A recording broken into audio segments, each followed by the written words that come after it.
Now to my favorite part of the show, Money Power Politics. More and more voices on the left are pushing policies that would have previously been off limits, calling for sweeping economic and social changes to level the playing field between people at the very top, and the vast majority of Americans. But here's the question. What role should those very wealthy Americans play in making that change, or should they play a role at all? Anand Giridharadas is the author of Winner Takes All, the subtitle, The Elite Charade of Changing the World. On Sunday, I was about to embark on a 4-hour afternoon where my husband and I were going to have no kids and hang out.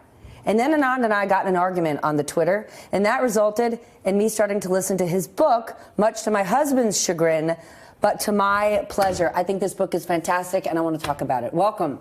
Thank you for having me. You argue that billionaires who are trying to help, they're offering symbolic scraps while they're still monopolizing the benefits that only help themselves, and it's a perverse incentive system, and these guys are out for no good.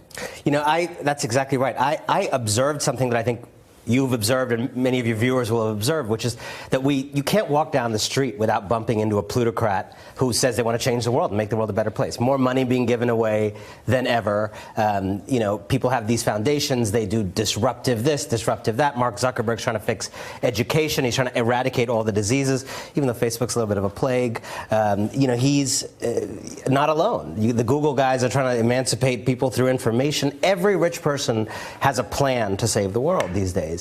And yet, this is the toughest time to be a working or middle-class American in 100 years, a period of yawning inequality. And all the data, remember data, these people claim they like big data, except the data I'm about to say, which is that they continue to monopolize the fruits of progress. 82% of new wealth created in 2017 went to the global top 1%. In the United States over the last 40 years, the top 1% doubled their share of the nation's income, right? It's a really different country when the top 1% have about 12, 13% of the national income, and when they have 25, 26% where we are now. So while these people have been giving back, changing the world, emancipating, disrupting, what they've actually been doing over here where we're not looking is just grabbing more and more of the pie, rigging the rules to ensure that keeps happening, and frankly using the moral glow that comes with philanthropy, giving something to, you know, Malala, having a Photoshop here and there, to protect the opportunity to keep hoarding, keep monopolizing, and keep stiffing most Americans out of the American dream. I hear you, but I want to share sort of the tweet that started this conversation between you and I. It's from former Labor Secretary Robert Reich, who wrote, "Anyone who has $1 billion either exploited a monopoly that should have been broken up, got inside information unavailable to other investors, bribed some politicians, or inherited the money from their parents who did one of the above." Here's my issue with this argument. Hate the game, not the player. If the argument is, if you became that rich, you must be some crooked criminal, how are we possibly going to get people, how are we going to get that powerful class to the table to be self-reflective, to say, let's make sure the world doesn't crumble beneath me and make things better? If we're strictly demonizing the super rich, why on earth would they do anything but build a higher wall around their houses? I don't think that's actually about demonizing. And I think that this is an argument. Hold on, it's not demonizing. No, let me explain why. Let me explain why. If you were a man in 1900, you could be a good man or you could be a bad man. But there was no man in 1900 who didn't benefit from the systemic exclusion and persecution of women in every job that those women couldn't compete for. The fact that women couldn't vote for public policies that would be better for half the country, etc. Amen to that. There were good men and bad men in that regime, but all of them benefited from an unfair system, right? So the argument there is not that all of those men were crooks or who was not. And I don't want to get into, you know, I have gotten to know through my reporting a lot of billionaires. This is never, and I say this again and again, not a matter of individual morality. This is about an immoral system, and a system that prioritizes having billionaires and letting them keep their billions over health care for everybody, over education that is as good in the south side of Chicago as it is in Greenwich, Connecticut. It's not a question of are billionaires bad people? It's we have made a very weird social decision to allow people to be billionaires before we take care of the public good. And to the point about nefarious or whatever we were arguing about, you know, I think what is undeniably true, if you actually just look at the Forbes list, monopoly is a very big part of many of those stories, right? So we'll take those off. I don't think most Americans actually like monopoly. Fighting for regulations in Washington that allow you to make more than you would make if you didn't have a $50 million lobbying operation, again, that's not free market. If you're confident about your ability in the free market, shouldn't matter. You don't lobby $50 million in Washington. If you think about the number of those companies on that 400 Forbes list that underpay workers, that have shifted to contract janitors and dynamic scheduling. Okay, but right here, then the problem there is capitalism. The problem there is if I'm the CEO of a company, my job function, my fiduciary role is to serve my shareholders and my customers. If we want to change the rules, if we want to change the system and suddenly say, as a CEO of this publicly traded company, I must care about the environment, I must do better for my workers, well, then you're changing things. When Goldman Sachs decided to do their 10,000 Women initiative, they went to their shareholders and their shareholders said, take a hike. This is our money. If you want to do something philanthropic with our money, you don't get that opportunity. We get to make that decision. So is it the fault of that CEO or the company, or is it the fault of the system? And we need to say, well, let's revisit how the system works. Because if I'm a CEO, I have to adhere to my fiduciary responsibilities. I think you're exactly right. And I think one of the I'd like you to say that one more time. I think you're just so, Stephanie, you're so right.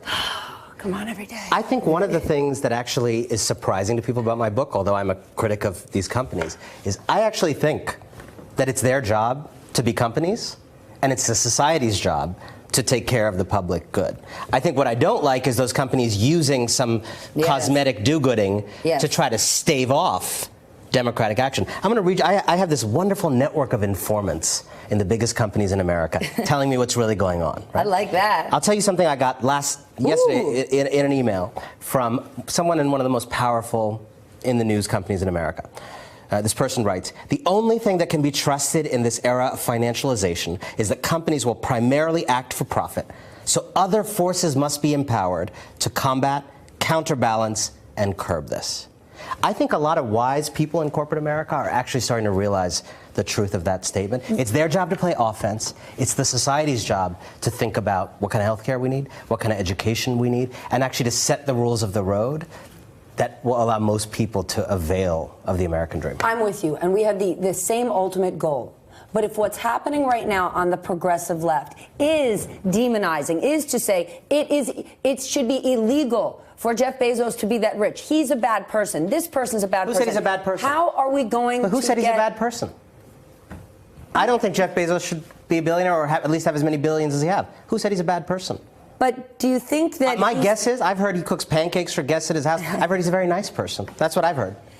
Do we not That doesn't mean I think he should be a billionaire. And I'll tell you, let's take him for a second. Figure out a way to get those people to the table. Because if I turn on, let's say, conservative media, we run the risk that we're going to go down a slippery slope where Americans are going to say, hold on, are you controlling how much money I make? And that's not the argument you're trying to make. But if we allow a certain narrative, right, it's like, why is the NRA as powerful as they are? There's tons of people who are members of the NRA who want a little bit of gun control. But the NRA convinces them, well, it's a slippery slope. And if they take bump stocks away, they're coming for your handgun in 6 months. If we go on a hardcore argument that rich people got these gains through nefarious ways, suddenly we could hurt this argument where people say, you can't control how much money I want to make. I disagree. And I'll tell you why.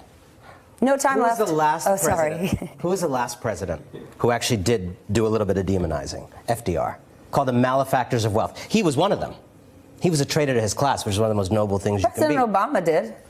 A lot more tempered in his approach than FDR. He did not demonize at all. He talked about, we need to have regulation, common sense regulation, but there was not a going after. We have not seen Democratic presidents in the modern era go after malefactors of wealth, that kind of language. I'm with you, yes. And FDR used the political capital that gave him to actually enact a regulatory apparatus that served us fairly well in terms of finance for decades.